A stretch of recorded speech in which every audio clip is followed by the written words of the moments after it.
kasus yang papanya itu orang pajak itu loh, yang dia Mario Dandi. Mario Dandi, anak muda yang sampai lempar kursi atau meja ke karyawan Toko roti kak. ya di toko roti karena Mau dinggila antri kanan.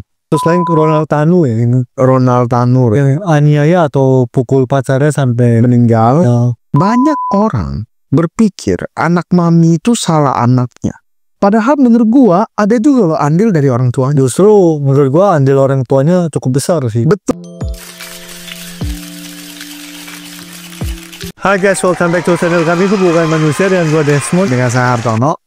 Kali ini tuh kita pengen bahas sesuatu yang mungkin belakangan juga Viral terus lah. Maksudnya beberapa waktu ini gitu loh. Betul. Kayak mungkin lu inget gak yang kasus yang papanya itu orang pajak itu loh, yang dia Mario Dandi. Mario Dandi, maksudnya dia mukul orang sampai berkasus lah intinya itu. Habis Kayak Ronaldo. ya habis itu baru-baru ini juga ada yang anak muda yang sampai lempar kursi atau meja ke karyawan Toko roti kak. ya di toko roti karena Bos toko roti. ya karyawannya nggak mau gitu. Gak mau dinggila antri kanan. Itu lalu banyak juga lah kasus-kasus lain, Ronald Tanu ya, Ronald Tanur yang aniaya atau pukul pacarnya sampai meninggal. ya. Terus kenalnya dateng bawa sobokan banyak banget buat semua hakim apa enggak. Awalnya sempat kayak lolos, habis itu bersak netizen yang berkeluar akhirnya kasusnya disorot lagi. Betul. Berkasus lain dia gitu. Nah jadi ini sebenarnya fenomena yang mungkin patternnya agak mirip, yaitu kayak anak muda blunder, keluarga semua terseret. Ya tapi ini ya kayak ada semua pattern lah ya, bisa dibilang ya. Kayak mungkin anak muda dari kecil dimanja, Iya. akhirnya ya udah kayak Sembarangan kebiasaan gitu loh. Mungkin dari kecil apa-apa orang tuanya kasih, Iya. apa-apa orang harus ngalah sama dia. Bener. Jadi dia pikir di dunia luar itu seperti itu, tapi faktanya kan ya nggak bisa kayak gitu. Betul. Karena semua dunia di luar ya berbeda sama lu di rumah di treatnya seperti apa. Betul. Nah mungkin pertanyaan pertama menurut lu sudut pandang lu lah soal kasus-kasus seperti ini, mungkin kebiasaan anak muda, gimana menurut lu?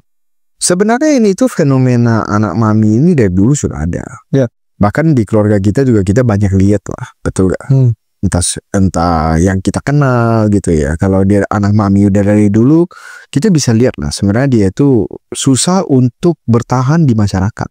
Iya. Maksudnya kayak kerjanya juga susah, terus bisnis juga susah gitu. Nah dulu itu gue pernah dengar satu cerita ya dari temen gue. Dia itu punya sepupu itu anak mami. Terus ya dimanja banget dari kecil, dimanja banget. Tahu-tahu bokap nyokapnya meninggal. Nah gue gak tahu tuh meninggalnya di saat yang sama atau gak bebarengan. Tapi setahu gue kayaknya gak bebarengan. Bokapnya dulu meninggal atau dalaman nyokapnya. Nah ya setelah itu jadi apa? Ya gak bisa jadi apa-apa. Karena dia gak bisa mode survival gitu loh. Dia gak bisa berpikir bahwa dia itu lagi terdesak. Jadi dia itu ya habisin harta bapaknya aja pelan-pelan. Bapaknya kan udah tinggalin dia rumah, terus beberapa harta lainnya dia jual pelan-pelan sampai habis gitu loh. Terakhir itu malah jadi supir Grab, lumayan tuh. Gue lihat ada perkembangan lumayan jadi supir Grab. Tapi ya gitu doang, cuman maksudnya kayak kan ada supir Grab yang berprestasi sama yang biasa. Ya cuma jadi supir Grab biasa gitu. Itu pun semua orang juga udah bilang dia hebat gitu loh. Karena untuk dia udah ada perubahan gitu. Udah pencapaian. Lebih mandiri dibanding mungkin sebelumnya. Betul. Tetapi pertanyaannya menariknya gini, banyak orang berpikir anak mami itu salah anaknya. Kan kalau salah anaknya jahat gitu loh. Padahal menurut gua ada juga loh andil dari orang tuanya. Justru menurut gua andil orang tuanya cukup besar sih. Betul. Karena orang tuanya ini cuman pengen jadi orang tua yang disayang sama anaknya. Tapi gak mau memilih jadi orang tua yang benar. Pengen jadi orang tua yang baik tapi bukan jadi orang tua yang benar. Nah banyak tuh gua ketemu kayak customer gua. Jadi dulu pernah sekali tuh customer gua, dia cerita lah ke gua bahwa dia itu anaknya itu kuliah gak jelas. Terus pengen dimintain mobil sport. Habis itu setelah dikasih dia juga gak jelas kuliahnya. Nah dia tanya gue gimana. Nah, gue ngomong ke dia, jadi menurut pandangan gue nih terhadap orang tua dan dengan anak, hubungan orang tua dan anak, orang lain itu gak bisa ikut campur. Ya. Itu satu. Kedua, cara lu mendidik ini tuh kompleks berdasarkan pengalaman hidup lu juga. Bisa aja lu dulu itu susah, jadi gak pengen anaknya susah. betul. Ataupun bisa aja lu itu dulunya itu susah sukses, terus lu pengen anak lu juga hidup susah. Maksudnya kebalikannya bisa aja. Jadi sangat kompleks lah gitu loh. Jadi gue kalau seandainya dikasih dengan masalah kayak gitu, gue pasti memilih untuk gak ikut campur. Karena menurut gue yang bisa mendidik anakku cuma orang tuanya. Orang luar itu gak bisa. Karena orang luar itu ngomong gimana pun kalau bapaknya kasih ya terkasih. Gitu loh. Akhirnya apa ya? Akhirnya gak jadi apa-apa tuh anak. Karena dia cuma manjain, dia gak mau disiplinkan, dan sedangkan kita itu sebagai anak, kita tuh masih gak ngerti mana yang bagus, mana yang jelek. Kita itu cuma mengejar kesenangan. Jadi kita pengen senang semaksimal mungkin. Sedangkan orang tua itu meluruskan. Mana yang senang yang boleh, senang yang gak boleh gitu loh. Kalau kita gak diluruskan ya kita asal hidup aja, asal ini aja, asal-asalan gitu. Nah menurut gue sih gitu ya. Kalau sebenarnya kalau gue juga melihat orang yang saya kenal, yang memang kebetulan juga terlihat patternnya seperti itu. Tapi memang di kondisi dia udah lebih dewasa sih, sekarang sih udah enggak sih. Ya. Tapi pas zaman dulu itu terlihat banget dia kayak semuanya diberesin. Betul. Mungkin orang tuanya itu mau protek dia kali. Iya. Gak pengen dia itu ngalamin susah atau ngalamin kesalahan. Betul. Tapi justru karena terlalu diprotek, jadinya ini anak susah bertumbuh. Benar. Karena kan kita dasarnya itu bertumbuh atau jadi lebih dewasa karena lakuin dulu kesalahan. Pernah jatuh dulu seperti ya orang pada umumnya lah. Seperti kita yang biasa. Ya pasti ngalamin itu dulu semua. Baru akhirnya kita sendiri lebih dewasa. Tapi ya mungkin mereka satu sisi juga gak berkesempatan ngalamin itu sih. Benar. Akhirnya ya terbatas. Ya udah jadinya seperti hidup dalam dunia dia sendiri gitu loh. Dia rajanya. Tapi realita di lapangan ya enggak. Apalagi kalau udah kerja sama orang bisnis ya sulit seperti itu. Memang benar. Dan juga banyak sindrom mereka itu merasa sesuka hati, berpower. Karena dimana mamanya itu selalu belain pas dia salah. Jadi kadang itu orang tua itu dia compensate. Dia ngerasa dia gak ada waktu sehingga dia kasih apapun anaknya mau. Ya.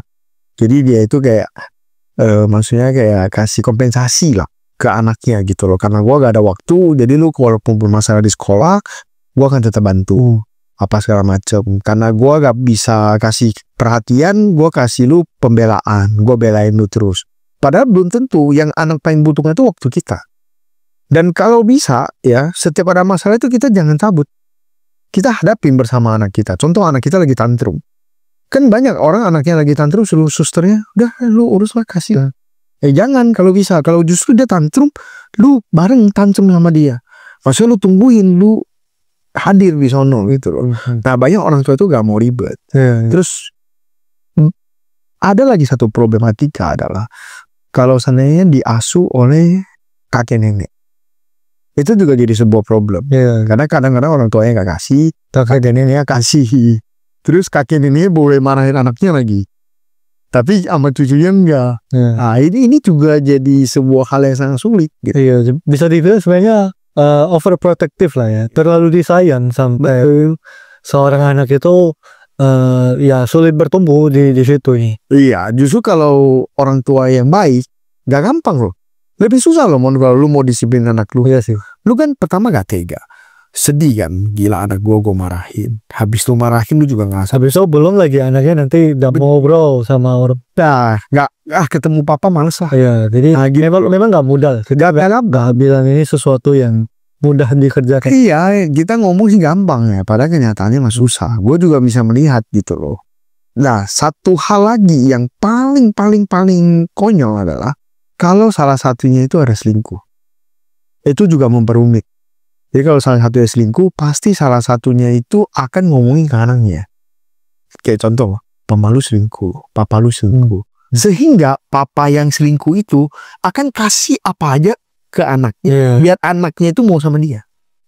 Jadi makanya lah, kalau jadi orang tua tuh gak gampang. Kalau bisa lu orang jangan aneh-aneh lah. hidup lurus aja nggak gampang. Tapi kalau kita lihat ya, maksudnya dari kasus-kasus ini ya, Pak, tadi Mario Dandi, siapa Ronald Tanuk, siapa itu Toko Roti, maksudnya ini efeknya sampai segitunya loh, tapi betul. Maksudnya dari seorang anak mungkin di-trigger sama hal yang begitu kecil itu, apa karyawan suruh minta karyawan nyapain gak dilakuin, betul. Emosinya sampai segitunya itu. Atau enggak si Mario cuma pacaran ngelapor, dia langsung maksudnya hampir bunuh satu orang. Iya, gila banget gitu loh. Cuman ya gitulah, mereka kan maksudnya sebenarnya mereka itu jauh di lubuk hati mereka itu orang manja ini sebenarnya vulnerable, merasa itu tidak berdaya, tetapi maksudnya merasa fragile lah, tetapi mereka tutupi dengan arogan, sifat arogan apa segala macam. Kalau mereka ini percaya diri apa segala macam, nggak mungkin ada kayak gini. Sebenarnya mereka sendiri pun nggak percaya diri, krisis identitas juga. Makanya kenapa kan sebenarnya ada satu sih solusinya simple, lo orang pergi konseling ke psikolog anak, cara ngedidik anak itu gimana, ada masalah gimana gitu loh. Nah yang konseling bukan anaknya, orang tuanya. Jadi banyak kasus-kasus seperti ini, tetapi orang tua itu selalu merasa bahwa kalau mereka ke psikolog berarti mereka gila.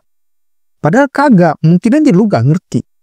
Lu gak ngerti cara ngedidiknya gimana, lu gak ngerti cara hadapin istri lu gimana, lu juga gak ngerti kalau lu ribut sama istri lu harus bagaimana di depan anak gitu kan, gak ngerti gitu loh. Padahal lu orang kalau ke psikolog, sekali dua kali aja lu orang udah ngerti banyak. Gue punya satu temen ini, dia zaman sekolah sih lumayan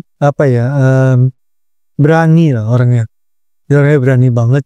Tapi memang kebetulan orang tua dia lumayan manjain sih berdua. Iya. Jadi mungkin di saat kita sekolah semuanya motor juga gak ada, dia udah punya mobil. Tipikal yang memang kalau ada apa-apa bisa main tangan. Yang keras lah, keras. Lalu singkat cerita sih ya, dia sampai kayaknya dia gak sampai lulus SMA, dia udah ke Singapura dulu. Udah ke Singapura, tapi dia memang lebih dewasa sih. Lebih tua lah, jadi memang sih waktu dulu sih ya, sekarang kalau flashback ya, dulu dia memang dimanja banget.